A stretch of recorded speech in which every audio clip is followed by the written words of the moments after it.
Hi folks, Pluto is retrograde right now, and Pluto retrogrades into the sign of Capricorn on September the 1st, 2024, in a couple of days for me, Pacific time, and that date is September the 2nd for a lot of people as well. So Pluto is going to retrograde into Capricorn on September the 1st or 2nd, depending on where you are. On October the 12th, Pluto will go direct. And then on November the 19th, Pluto direct will move back into Aquarius, where Pluto is going to stay till 2043. Pluto started his transit in the sign of Capricorn. So the house occupied by the sign of Capricorn in your birth chart in 2008. And Pluto for the next couple of months, September the 1st to November the 19th, a little over a couple of months, is coming back into Capricorn to finish up that transit. I've done longer videos on Pluto in Capricorn and Pluto in Aquarius, and you can search for those. I did not want to do one of my longer videos for this, but I do think it's important enough for me to just emphasize and ask you to reflect on what Pluto has been transforming for you for your benefit in the Capricorn part of your chart since 2008. So, which house is occupied by the sign of Capricorn in your birth chart? I use the whole sign system, WHOLE. I use the Western Tropical Zodiac. You're welcome to use whatever you want. But what house or houses are occupied by the sign of Capricorn in your birth chart? Since 2008, what has Pluto been transforming? I find that Pluto operates for our highest good. What has Pluto been transforming in the house occupied by? It is a transit of self-empowerment and self-determination. The only time with Pluto things run into trouble, and they can, power struggles being sort of the number one thing that is brought up, is when we are really attached to something. Those of you who've done readings with me and have watched my longer videos will know that I've said this. If we are really attached to something for some reason, that Pluto is, and we may intuitively know that it's not for us or it's not right for us, that we're better off free of it, but we're attached to it, Pluto will try and separate it from us. So one of the ways to get hurt through a Pluto transit is by holding on to something that Pluto is trying to weed away. Essentially, holding on to something that is already energetically, in terms of being good for you, is kind of done with. And that means that that thing has a certain power over you, or that attachment has a certain power over you.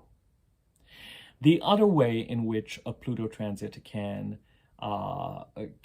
create a problem is if someone else, another party, an institution, a person, a group of people are vested in you not transforming, not becoming self-empowered.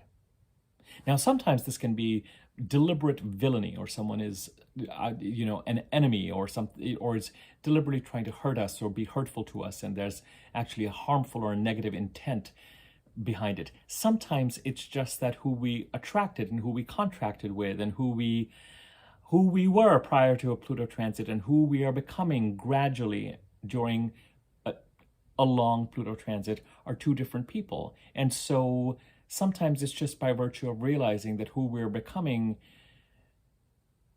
and who we've been in relationship with, they're not really intentionally trying to hurt us. They're just still trying to relate to us in the way that we were prior to Pluto started to transform us and got us to become more self-empowered.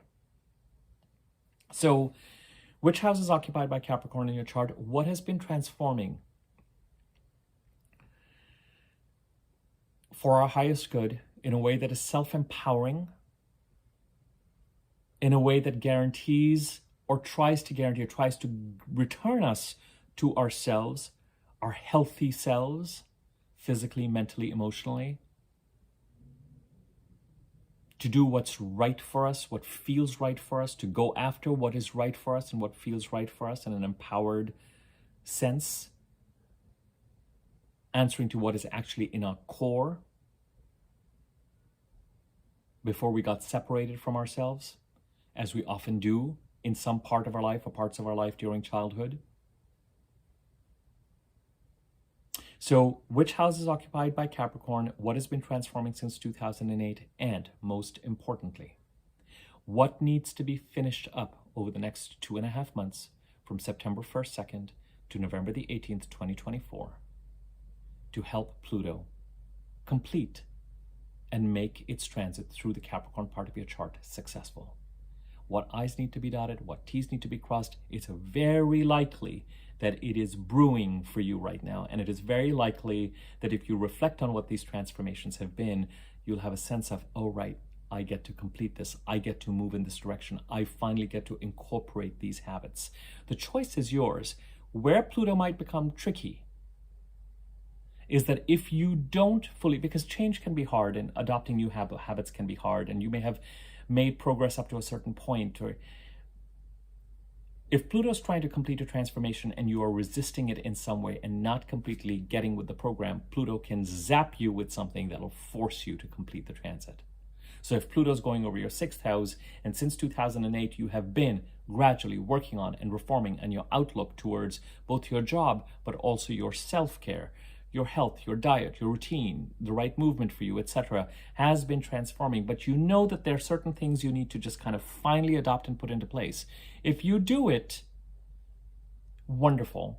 If you don't, or you resist it for some reason, or you procrastinate on it, Pluto can create something, bring up something as a challenge, an ailment, a symptom that is going to force you to address completing that agenda with some urgency. So to avoid that, it becomes more empowering, because making the changes that Pluto wants to make will make us feel good, will make us feel better.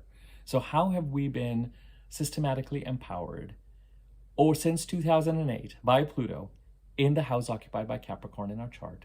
And what needs to be done between September 1st and November the 19th to finish up whatever it is that is pending to complete that transformation? That is what I would like you to reflect on and think about.